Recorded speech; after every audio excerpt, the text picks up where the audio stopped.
when I talked to Hillary Clinton 3 or 4 months later at an event after the elections, he says, John, are you going to stay in the Army or are you going to get out? And I said to her, I don't know, because leading soldiers in Iraq is the greatest honor you can have. And she said, you know what, John, it is the greatest honor. Dogged questions from experienced reporters led Donald Trump to finally make a public list of beneficiaries and dollar amounts resulting from his January fundraiser for veterans groups. And in his fiery news conference announcing said groups, there he is at Trump Tower about an hour ago, Donald Trump made his resentment for the press crystal clear. The presumptive GOP presidential nominee claimed he raised $5.6 million for 41 different groups, and that's a great thing. But then he called the press dishonest and sleazy for daring to push him for the details that he released today, 4 months after the event. I want to bring in Jon Stoltz. He served 2 tours in Iraq. He co-founded the progressive advocacy group VoteVets.org. Jon, you have been very public about spending money with your group to try to make sure that Donald Trump never becomes president. It's hard for the layperson to look at you and your position about Donald Trump. Your group has said he uses vets as political props, but then also to see veterans standing behind him as he makes this announcement. Help me navigate the veterans' position when it comes to Donald Trump, especially on a day when he actually did announce $5.6 million for veterans. Well, I think our 450,000 members inside VoteVets.org, we think Donald Trump's a fraud. First, because he was afraid of a presidential debate with Megyn Kelly, and that's what started this entire debacle. So, basically he didn't want to debate on real issues, and he decided he was going to, give money to veterans. That would be great, but Donald Trump has never been involved in veterans advocacy prior to his time running for president. In fact, his number one nemesis on Twitter, Rosie O'Donnell, is a very well-known philanthropist to veterans groups. So I think today it hurts me to see veterans standing behind him, not just because he's using them as props, but because some of them obviously aren't very vetted as well. Their backgrounds are sketchy at best. And the things that he said about John McCain, being a POW, he likes people that weren't captured. Well, I just think at this point, most veterans are disgusted with Donald Trump. And I think that's why he's, underperforming Mitt Romney, who he calls a loser, by 14 points with veterans. Mitt Romney beat Barack Obama by 24 points with veterans. And Donald Trump has had a drumbeat of issues inside the veterans community with his 4 draft deferments and on. As to why we're not supporting his candidacy. I do want to ask you, Donald Trump said during this news conference that Hillary Clinton has never done anything for vets. Now, I'm paraphrasing, but effectively that's what he said. Hillary Clinton has never done anything for vets. Is that true? It's absolutely false. And I think, Hillary Clinton spent a lot of time on the Armed Services Committee. She is very skilled in these issues. I can tell you I met both of these candidates individually. Both of them I met in 2006. When I met Donald Trump, he was at an event in New York City, and I walked up to him and I said, "Hey, sir, I'm Jon Stoltz. I'm starting this organization called Vote Vets. It's to try to help veterans run for office who served in Iraq." And he said, "Hey, kid, send me a letter." When I talked to Hillary Clinton 3 or 4 months later at an event after the elections, he says, John, are you going to stay in the Army or are you going to get out? And I said to her, I don't know, because leading soldiers in Iraq is the greatest honor you can have. And she said, you know what, John, it is the greatest honor. And while Donald Trump stood up there today and trashed the press because they asked him legitimate questions about his philanthropic giving, Hillary Clinton released a statement that talked about the things that she's going to do for military families, like give more money to families of soldiers and Marines who've died in combat, relook permanent change of station dwell times for military families. So Donald Trump had the entire press corps today, the entire press corps, and all he did was attack you guys. He could have talked about the backlog. He could have talked about the challenges in the veterans community. Instead, he insulted the president or the press and the administration for the work that they've done for veterans. So I think that this choice is very clear, and Hillary Clinton's record is strong in regards to taking care of veterans. And Donald Trump, I can't even say it's bad because he doesn't even know the basic issues that he's supposed to know to be president of the United States. Jon Stoltz, VoteVets.org. Nice to have you. Thanks so much for your reaction to what we've seen today. And I do want to remind our viewers that what Donald Trump announced was $5.6 million. It's a lot of money raised for vets. Don't want that to get lost in what happened afterwards with this sort of fiery press conference. Hi everybody, my name's Mike. This is my YouTube page, Mox News. Thanks for tuning in. All right, so Jon Stoltz has just completely lost all credibility. Well, First off, if you'd like to see Donald Trump's press conference from earlier today, I have the full press conference posted on the Alternate Mox News YouTube page.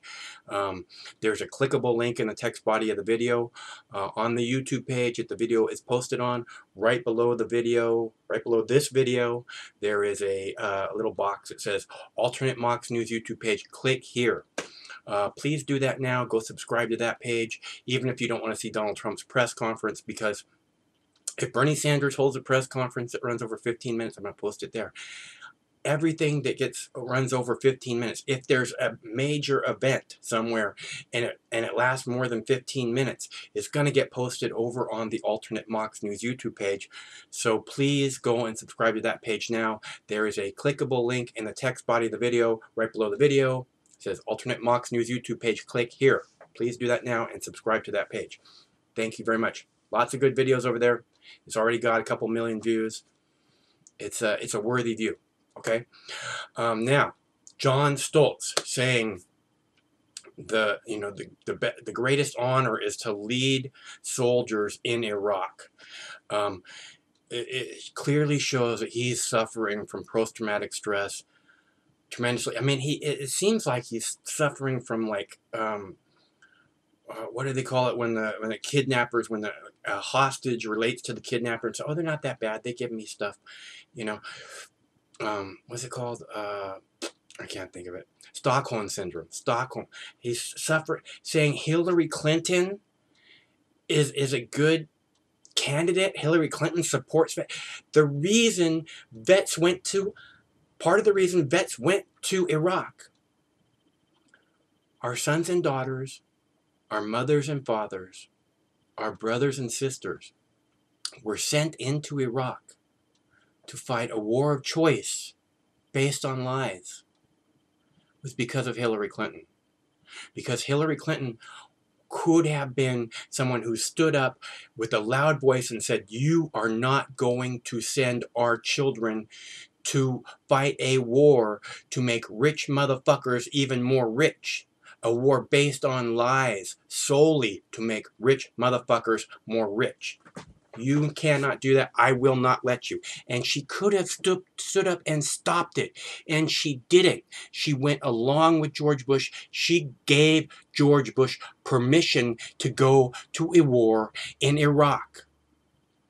And then this guy saying it's the biggest honor you can have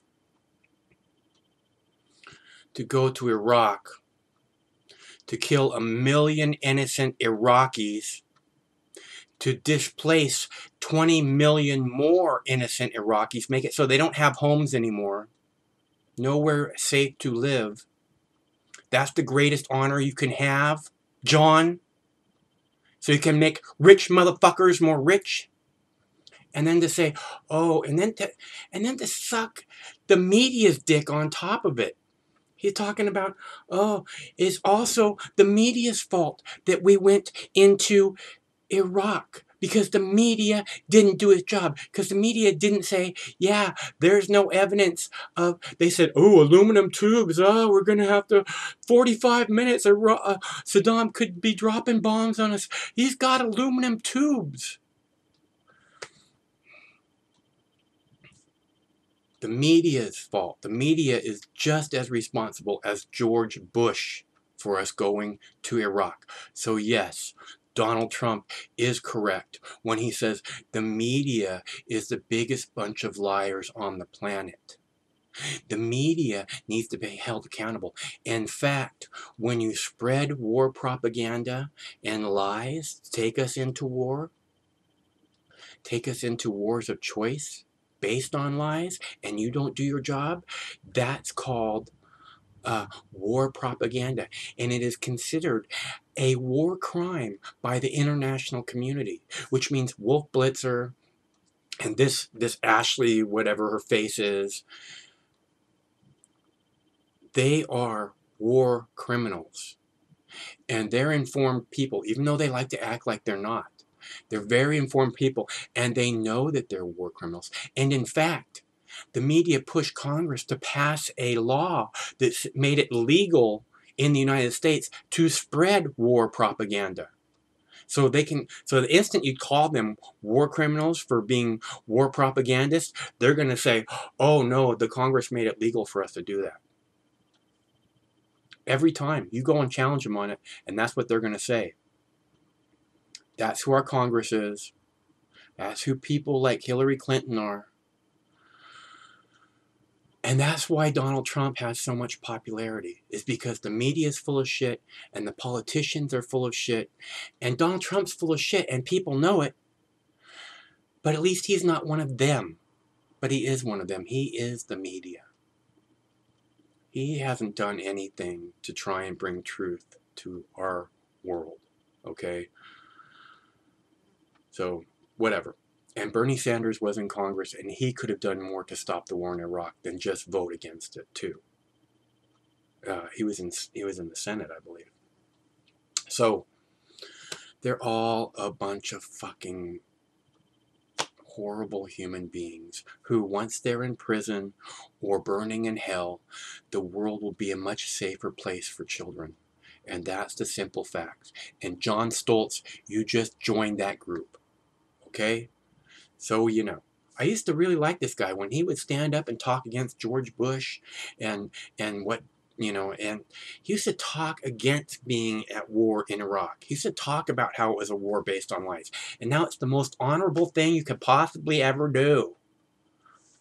Wow, did you just lose all your credibility, Stoltz? Okay, so if you want to see the full Donald Trump press conference from this morning, in which the media keeps saying, oh, Donald Trump was mean to us. Is this how it's going to be the whole Donald Trump presidency? He's just going to beat up on the media? Oh, it's all about us. Our feelings are hurt. We try really hard to be good war propagandists. It's what the government wants. We do exactly. Why can you say that we're bad? We're doing what the government wants. They want Hillary. We're doing everything to push Hillary to the top. How can you say we're bad? Okay, thanks for tuning in. My name's Mike. This is my YouTube page, Mox News. Stay cool. One of these days this war is going to end. Certainly not with Hillary Clinton in the White House.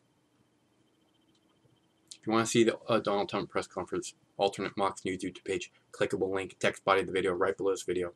Please go subscribe to that page now. Thanks very much again.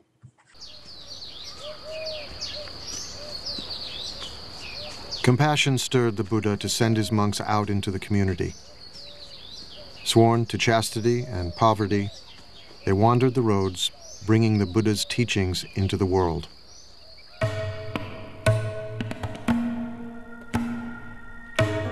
Go forth, monks, for the happiness of the many, out of compassion for the world. There are beings whose eyes have little dust on them, who will perish if they do not hear the teaching. But if they hear the teaching, they will gain liberation. The monks exist by begging. We think of begging as kind of a bad thing. Begging in this tradition is a good thing. It's a sign of spiritual purity. You're not allowed to beg tomorrow's lunch today. Only today's lunch. Then you can't eat from noon until dawn the next day. Then you have to go out and get another lunch. And then in exchange for lunch, you give a lecture. Unless they say we don't want to hear about it, then you don't. But that's the only thing but that forces you to interact with the lay community. And if you're not serving them, if you're not doing something useful for them, they won't put anything in your bowl, and that will be the end of your community.